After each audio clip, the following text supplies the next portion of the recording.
Hello friends, welcome to GK craze.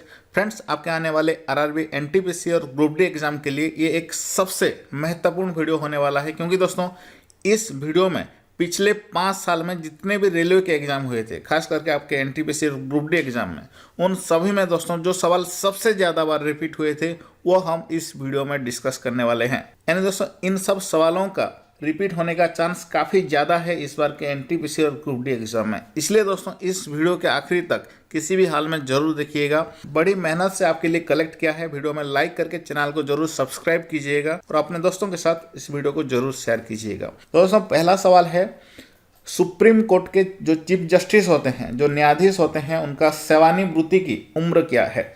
देखिए दोस्तों ये सवाल काफ़ी आसान है, लेकिन बार बार आपके एग्जाम में रिपीट होता है। सिर्फ इतना ही नहीं दोस्तों, एनटीपीसी एग्जाम में ही नहीं, ये दोस्तों आपका आरपीएफ एग्जाम में, ग्रुप डी एग्जाम में, सभी में रिपीट हुआ था। ओके, कई बार। सही आंसर दोस्तों इसका हो जाएगा 65 साल।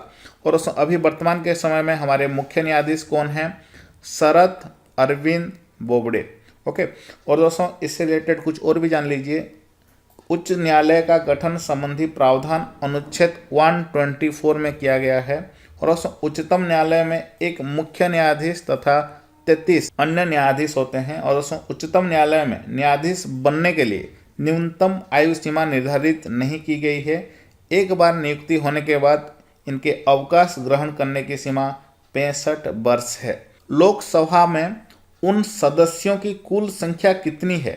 सुनिए सवाल को, लोकसभा में उन सदस्यों की कुल संख्या कितनी है जिन्हें राज्यों के विभिन्न चुनाव क्षेत्रों से सीधे जनता द्वारा चुना जाता है। यहाँ पे पूछा गया है सिर्फ राज्यों से लोकसभा मेंबर को इलेक्ट किया जाता है। दोस्तों इसका सही आंसर हो जाएगा ऑप्शन सी, 530। ओके, चलिए डिटेल्स में जानते हैं।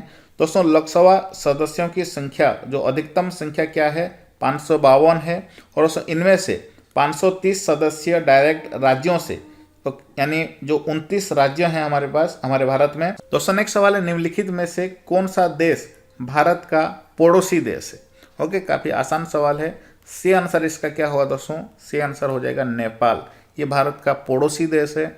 और दोस्तों ये भी जान लीजिए, जो भारत के 7 पड़ोसी देश हैं, ओके, उनका नाम जान लेते हैं। Bangladesh, Pakistan, Afghanistan, China, Bhutan, Nepal, Myanmar. Okay दोस्तों, आपसे मैं रेकमेंड करता हूं कि इन सभी देशों के राष्ट्रपति कौन हैं, प्रधानमंत्री कौन हैं, सब कुछ जान लीजिए, क्योंकि इसी से ही सवाल पूछे जाते हैं। और दोस्तों भारत और इनके बीच में जो बाउंड्री होता है उनका नाम क्या है वो भी याद कर लीजिए। और भी सवाल डिस्कस करेंगे, उससे पहले बता देना चाहता हूं दोस्तों, करंट अफेयर का कंप्लीट प्रिपरेशन करने के लिए, यानी आप मंथली करंट अफेयर पढ़ना चाहते हैं, daily current affair, topic wise current affair, current affair का मॉक टेस्ट, नोट्स, सब कुछ पिक्चर के साथ भी पढ़ना चाहते हैं, तो आप हमारा जीके क्रेच एप्लीकेशन अभी तुरंत डाउनलोड कर लीजिए। और सिर्फ करंट अफेयर ही नहीं, वहाँ पे दोस्तों साइंस के आप topic wise, biology, chemistry, physics सभी का मॉक टेस्ट के साथ साथ कंप्लीट वन लाइनर, नोट्स सब कुछ मिल जाएगा। और पिछले 3 साल में जितने भी रेलवे के एग्जाम हुए थे उसमें जितने भी साइंस के सवाल पूछे गए थे उसको लेकर के एक ई बुक भी बनाया गया है, उसको लेकर के मॉक टेस्ट भी बनाया गया है। यानी दोस्तों आपका एनटीपीसी एग्जाम के लिए सबसे बेस्ट कंटेंट प्रोवाइड करेगा हमारा जीके क्रेच एप्लीकेशन। अभी तुरंत डाउनलोड कर लीजिए फ्री में। इस वीडियो का डिस्क्रिप्शन बॉक्स में लिंक है, वहां पे क्लिक करके आप अभी डाउनलोड कर सकते हैं। दोस्तों नेक्स्ट सवाल है, 1781 में भारत के पहले गवर्नर जनरल वारेन हस्टिंग ने मुस्लिम कानून के अध्ययन और शिक्षण के लिए किस शहर में मदरसा की स्थापना की? दोस्तों इसका सही आंसर होगा ऑप्शन डी, कलकत्ता शहर में। ऑप्शन डी इसका सही आंसर होगा। ओके, डिटेल्स में यहाँ पे पढ़ लीजिए। चलिए दोस्तों नेक्स्ट सवाल देखते हैं। दोस्तों नेक्स्ट सवाल है, संसद के 2 सत्रों के बीच अधिकतम अंतराल कितना महीने तक हो सकता है? 6 महीने तक हो सकता है। ऑप्शन बी इसका सही आंसर होगा। और ये किस अनुच्छेद के तहत आता है? अनुच्छेद 85(1) के अनुसार लोकसभा के एक सत्र का अंतिम बैठक और आगामी सत्र का प्रथम बैठक में 6 माह से अधिक अंतर नहीं होना चाहिए।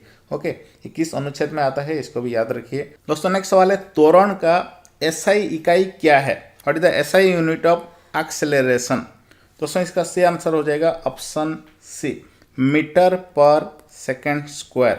ओके, जो मीटर पर सेकेंड लिखा हुआ है ये किसका है? वेग यानी वेलोसिटी का है। दोस्तों नेक्स्ट सवाल है, लगातार या एकाधिक किसके कारण प्रतिध्वनियां को एक से अधिक बार सुना जा सकता है? दोस्तों परावर्तन के कारण, ऑप्शन बी इसका सही आंसर हो जाएगा, याद रखिए। दोस्तों नेक्स्ट सवाल है, परम शून्य ये किस ताप को दर्शाता है? चलिए बताइए दोस्तों, सही आंसर इसका हो जाएगा ऑप्शन ए, शून्य से 273 डिग्री सेल्सियस कम। ओके, 0-273 डिग्री सेल्सियस जब माइनस करेंगे क्या हो जाएगा दोस्तों? -273। ओके, इसको परम शून्य कहते हैं। और दोस्तों इसको केल्विन में अगर कन्वर्ट किया जाए तो इसको 0 केल्विन कहा जाता है। ओके, टेम्परेचर यानी तापमान का जो ऐसा यूनिट क्या है? केल्विन है। दोस्तों नेक्स्ट सवाल है, सार्वत्रिक गुरुत्वाकर्षण नियतांक यानी दोस्तों जो ग्रेविटेशन है इसकी खोज किसने की थी? दोस्तों इसका सही आंसर होगा हेनरी कैवेंडिश, ऑप्शन सी इसका सही आंसर होगा, इन्होंने किया था इसकी खोज। दोस्तों नेक्स्ट सवाल है, लोहे में जंग लगना इनमें से किसका सामान्य उदाहरण है? लोहे में जंग लगना दोस्तों ये रासायनिक परिवर्तन का उदाहरण है, याद रखिएगा, ऑप्शन डी इसका सही आंसर होगा। और उसमें ये भी जान लीजिए, जब कोई पदार्थ किसी अन्य पदार्थ से मिल करके एक नया पदार्थ बनता है तो उसको रासायनिक परिवर्तन कहते हैं। लोहे में जंग लगाना ये रासायनिक परिवर्तन का एक उदाहरण है। इसी तरह कुछ और भी उदाहरण जान लीजिए, दूध का दही में परिवर्तन, अगरबत्ती का जलना, भोजन का पचना, लकड़ी का जलना। तो नेक्स्ट सवाल है, परमाणु संख्या 57 वाला तत्व ये किस ब्लॉक से संबंधित है? दोस्तों ये जो परमाणु संख्या 57 है ये किसका है? लांथानम का है। ओके, ये डी ब्लॉक का एक तत्व है, यानी ऑप्शन ए इसका सही आंसर हो जाएगा, डी ब्लॉक का ये एक तत्व है। दोस्तों नेक्स्ट सवाल है, 1 किलोवाट आवर इक्वल टू कितना जूल होता है? ओके दोस्तों ध्यान से देखिए, 1 किलोवाट आवर मतलब क्या होता है? 1 किलोवाट इंटू 1 घंटा। ओके, तो 1 किलोवाट इक्वल टू 1000 वाट हो गया, ये 60 मिनट हो गया। वाट को जब हम और भी सिंप्लीफाई करते हैं तो क्या हो जाता है? जूल पर सेकेंड।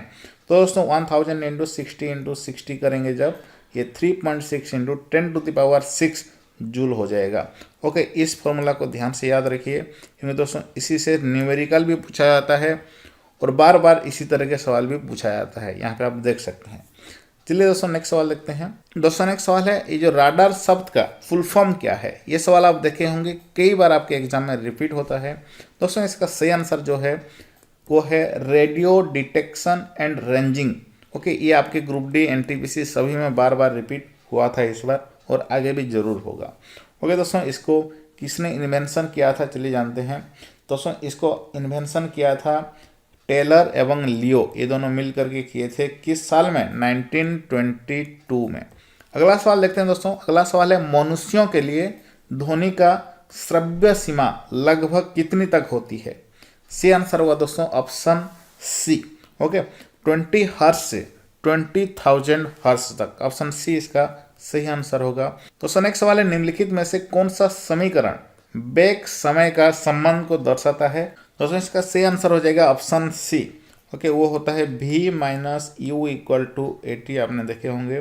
तो u जब इस तरफ चला जाएगा a प्लस यू हो जाएगा, तो ऑप्शन सी इसका सही आंसर होगा। यहाँ पे v होता है फाइनल वेलोसिटी और u होता है initial velocity, a for acceleration और t फॉर टाइम। दोस्तों नेक्स्ट सवाल है, थ्रोम्बोसिस, ये जो थ्रोम्बोसिस बीमारी है ये किस तरह का बीमारी, किससे संबंधित बीमारी है? सही आंसर हो जाएगा दोस्तों ये रक्त से संबंधित बीमारी है, ऑप्शन बी इसका सही आंसर होगा। और दोस्तों ये एक जानलेवा बीमारी है, क्योंकि इसमें जो शिरा होता है उसके अंदर ही रक्त जम जाता है, जिससे कि दोस्तों जो शिराएं होते हैं वो फट जाती है। दोस्तों ये सारे सवाल मैंने कहाँ से लाया है, यहाँ पे आप देख सकते हैं एक ई बुक है, जिसमें कि दोस्तों पिछले 5 साल में जितने भी रेलवे के एग्जाम हुए थे उन सभी में जितने भी सवाल पूछे गए थे उन सभी को टॉपिक वाइज यहाँ पे बनाया गया है। जैसे कि इस चैप्टर से, यूनिट एंड मेजरमेंट चैप्टर से जितने भी सवाल पूछे गए थे, देखिए यहाँ पर सब लिखा हुआ है एक के बाद एक पूरे विस्तार के फॉर्म में। ओके, सभी का डिटेल्स एक्सप्लेनेशन के साथ। इसी तरह दोस्तों टोटल 600 पेज का ये ई बुक है, जिसमें कि दोस्तों सारे टॉपिक को कवर किया गया है। देखिए यहाँ पे आप देख सकते हैं सभी एग्जाम को यहाँ पे कवर किया गया है, ये सारे एग्जाम को। ओके, जेई से लेकर के ALP technician, NTPC, group D, सब कुछ, और सारे टॉपिक यहाँ पे आप देख सकते हैं। और सभी टॉपिक का दोस्तों क्वेश्चन आंसर एक के बाद एक मिल जाएगा। टोटल दोस्तों 4000 क्वेश्चन इसमें आपको मिल जाएंगे। तो दोस्तों अगर आपके एनटीपीसी और ग्रुप डी एग्जाम के लिए टाइम है, मिनिमम 10-15 दिन भी है, तो दोस्तों इसको अभी डाउनलोड करके आप कंप्लीट प्रिपरेशन कर सकते हैं, जिससे कि दोस्तों जीके सेक्शन में आपको 100% सक्सेस मिले। ये तो सिर्फ दोस्तों साइंस का है, और इसी तरह का दोस्तों आपको जीके का, मैथ, रीजनिंग सभी का मिल जाएगा। इस वीडियो का डिस्क्रिप्शन बॉक्स में एक लिंक है रेलवे एग्जाम डायरी एप्लीकेशन का, उसको दोस्तों डाउनलोड कर लीजिए। उस एप्लीकेशन में ये सारे किताब वहाँ पे आपको मिल जाएंगे, और फ्री में मिलेगा दोस्तों सभी किताब का सैंपल वर्सन, यानी 100 पेज का सैंपल वर्सन मिलेगा। और उसका कंप्लीट ई बुक चाहते हैं जिसका मार्केट प्राइस दोस्तों 350 रुपये है, ये सब किताब का सिर्फ और सिर्फ 49 रुपये में उस एप्लीकेशन में मिल जाएगा। अभी तुरंत डाउनलोड कर लीजिए, इस वीडियो का डिस्क्रिप्शन बॉक्स में लिंक है। चलिए आगे बढ़ते हैं। तो अगला सवाल है दोस्तों, यांत्रिक ऊर्जा यानी जो मैकेनिकल एनर्जी माइनस गतिज ऊर्जा जब करते हैं तो उसमें से क्या निकलता है। दोस्तों सी आंसर हो जाएगा स्थितिज ऊर्जा। ओके, ऑप्शन बी इसका सी आंसर होगा। इसका दोस्तों असली में फॉर्मूला है स्थितिज ऊर्जा प्लस गतिज ऊर्जा इक्वल टू यांत्रिक ऊर्जा। ओके, तो रिवर्स हो गया है। ऑप्शन बी इसका सी आंसर होगा। यहाँ पे इसका फॉर्मूला लिखा हुआ है, देखिए। बढ़ते हैं नेक्स्ट सवाल की ओर। दोस्तों नेक्स्ट सवाल है, निम्न में से किस तत्वों का इलेक्ट्रॉनिक विन्यास ये है 283। इसको जब ऐड करते हैं तो क्या हो जाता है दोस्तों 13। तो 13 एल्यूमिनियम का एटॉमिक नंबर है। ऑप्शन बी इसका सही आंसर होगा। इसका डिटेल्स में जो इलेक्ट्रॉनिक कॉन्फ़िगरेशन आप यहाँ पे देख सकते हैं। दोस्तों नेक्स्ट सवाल है, प्रोपेन का सूत्र क्या है। ओके, जो प्रोपेन होता है हाइड्रोकार्बन प्रोपेन, उसका जो सूत्र क्या है दोस्तों, सही आंसर होगा C3H8। ओके, मीथेन का भी पूछा जाता है CH4, इथेन का भी पूछा जाता है दोस्तों C2H6, प्रोपेन का C3H8 और ब्यूटेन का C4H10। उसके बाद पेंटेन का क्या हो जाएगा C5H12। ओके, क्या मुझे आप बता सकते हैं हेप्टेन का केमिकल फॉर्मूला क्या है। हेप्टेन का केमिकल फॉर्मूला क्या है, मुझे कमेंट बॉक्स में बताइए। दोस्तों नेक्स्ट है, निम्नलिखित में से कौन सा मकड़ियों का अध्ययन है। दोस्तों इसका सही आंसर होगा आर्कनोलॉजी। ऑप्शन ए इसका सही आंसर होगा। आर्कनोलॉजी में दोस्तों मकड़ियों का अध्ययन किया जाता है, स्टडी ऑफ स्पाइडर। ओके दोस्तों, और इससे रिलेटेड भी जान लीजिए, एंथ्रोपोलॉजी में मानव की संस्कृति और सभ्यता का अध्ययन किया जाता है, जो कि बार बार एग्जाम में पूछा जाता है। एपिकोलॉजी में दोस्तों मधुमक्खियों का अध्ययन किया जाता है, और दोस्तों कुत्तों का अध्ययन को क्या कहते हैं, साइनोलॉजी। दोस्तों नेक्स्ट सवाल है, सबसे जहरीली मछली कौन सी है। दोस्तों इसका सी आंसर होगा ऑप्शन ए, पत्थर मछली। नेक्स्ट दोस्तों है विटामिन ए। दोस्तों ये इसका जो मुख्य स्रोत क्या है, इसका उच्चतम स्रोत क्या है। सी आंसर होगा दोस्तों गाजर, इसका उच्चतम स्रोत है। ऑप्शन सी इसका सही आंसर होगा। दोस्तों नेक्स्ट सवाल सुपर इंपोर्टेंट है, निम्नलिखित में से कंप्यूटर मेमोरी का सबसे बड़ा साइज कौन सा है। हो गया दोस्तों, इससे रिलेटेड सवाल 1 या 2 आप हर शिफ्ट में देखने को मिलेगा। ओके, डिटेल्स में पहले जान लीजिए। एक निबल, ये कंप्यूटर का जो मेमोरी यूनिट सब है, एक निबल इक्वल टू 4 बीट होता है। एक बाइट इक्वल टू दोस्तों 8 बीट होता है।